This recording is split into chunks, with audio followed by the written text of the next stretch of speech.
yarpaq. Qırım qala bunlar da. Balacalar yox. Ha. Bir bax belələrin qırqıcı. Hə, yaxşı. Tər, Daha. tər yarpaqlar. Hə, bax orada gördün, qızımını götürmüş. Zeynep xanım bu işin ustasıdır.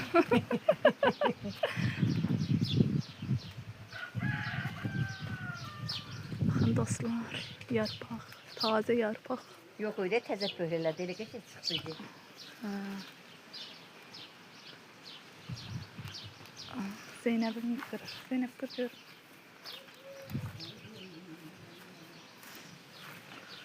Taze yarpaq. Yox, elə cırğın şey eləmir qızım. Taze yarpaq.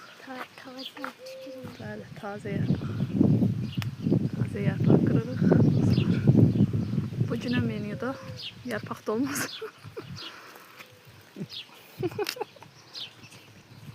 O gülüşlə bərabər o dolma nə dadlı olacaq. Bəli.